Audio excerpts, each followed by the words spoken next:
Good morning, ladies and gentlemen. Welcome to the show. Thank you for tuning in. I'm glad to have you guys here.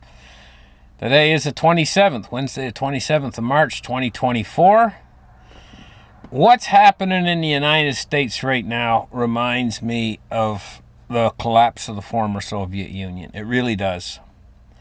And one of the biggest reasons why it reminds me of it is it was a division in the political structure that caused the collapse of the former Soviet Union. And you could see it coming. What's wrong with my page? Oh, there we go. We're back on the page. Collapse of the former Soviet Union. The collapse of the Soviet Union and the sequence of events that led to the dissolution of the Soviet Union on December 31st, 1991. So it was a long time ago, you know. I was just a younger guy back then when the former Soviet Union went down, and it was replaced with 15 independent countries. Goes on to list them here. But what it was it was a coup against Gorbachev, the leader of the Soviet Union. And this wasn't just something that occurred overnight. It says the Soviet Union was disintegrating and had been very subtly, that had been apparent for quite some time. Now, think about this for a minute. We can see huge problems, and it's apparent for quite some time now in the United States. Do you remember the riots that occurred where cities were being burned during the COVID epidemic? We see unrest. There's a lot of marches. There's a lot of trucker protests. There's this is very similar to what it says here. The Soviet Union was disintegrating, and it had been subtly apparent for quite some time. Our financial system is at the core of this disintegration, and this. I've been on here 7 years talking about the disintegration of the financial system. Everything in the entire system runs on money. And since this has been happening, since my show has been on here, there's been a very, very stark change in the political structure of the United States. A division is formed between the left and the right. A very, very powerful division. It's so powerful that we see it reflected in the people as well. Like, do you remember back when the whole Bud Light issue? You think that was really about Bud Light?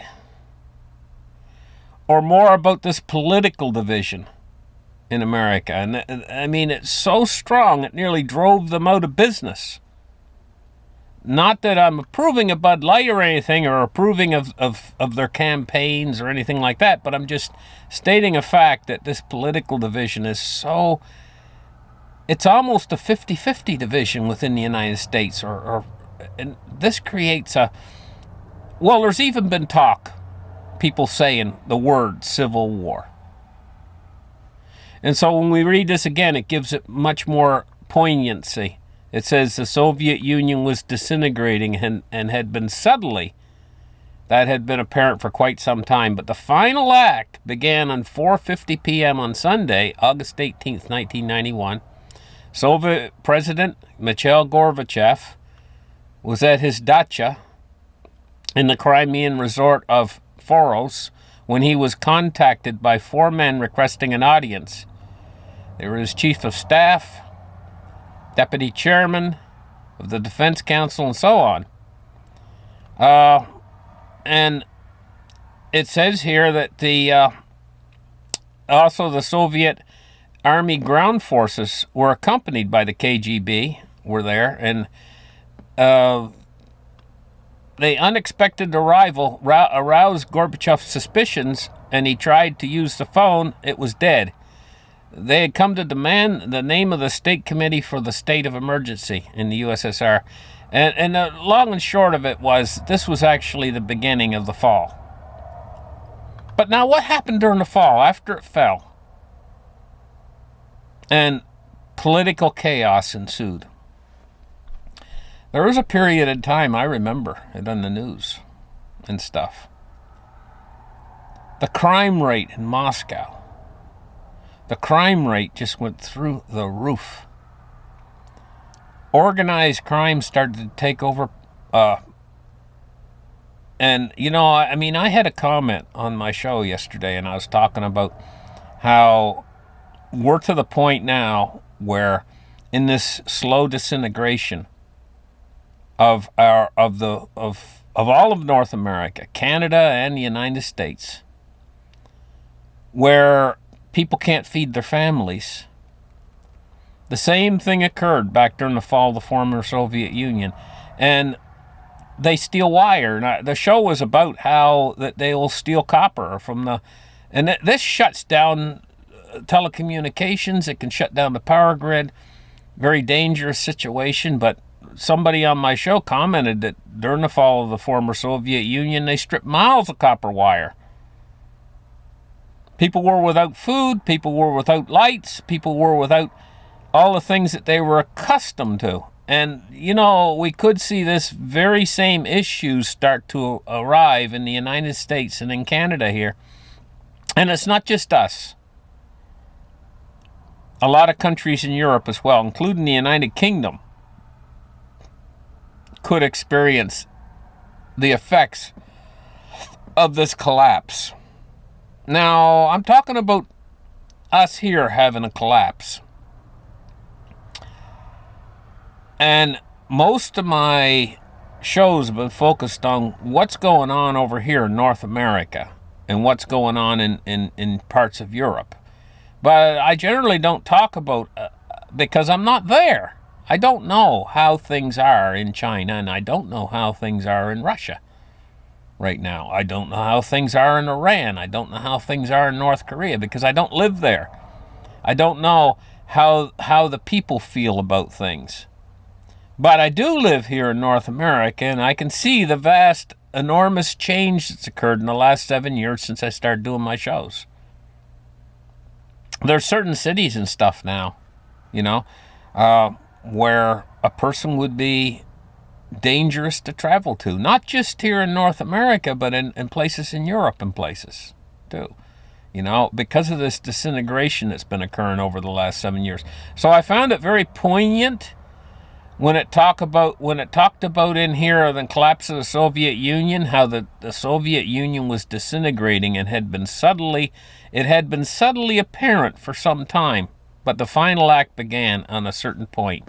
And my point is we're approaching elections and stuff. I can't see it going smoothly.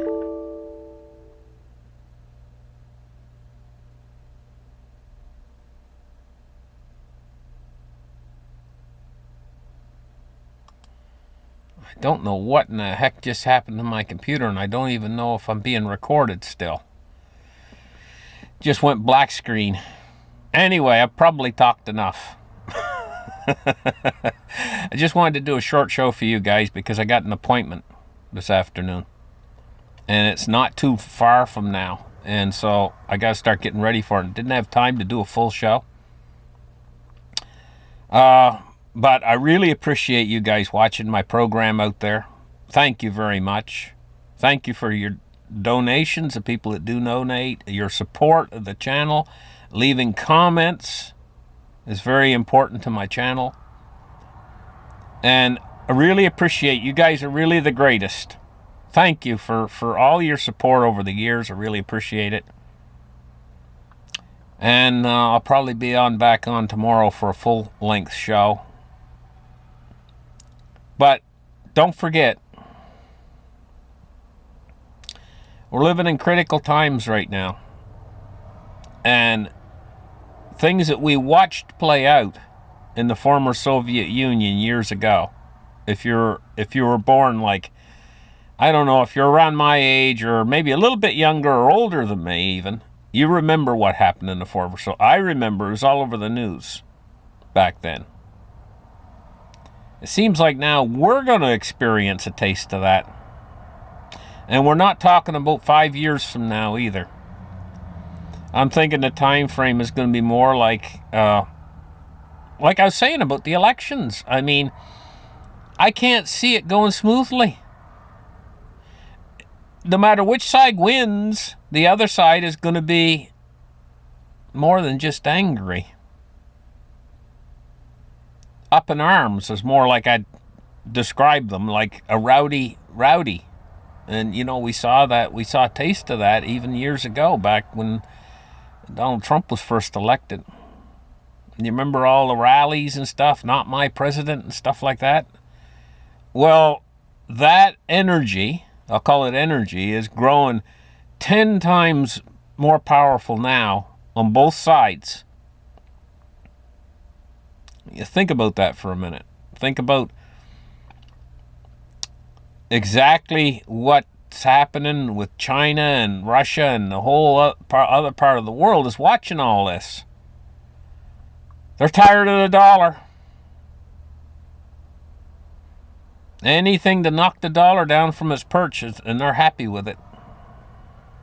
Anyway, thank you guys for listening, and we'll catch you guys in the next show. Have a great day. Bye-bye.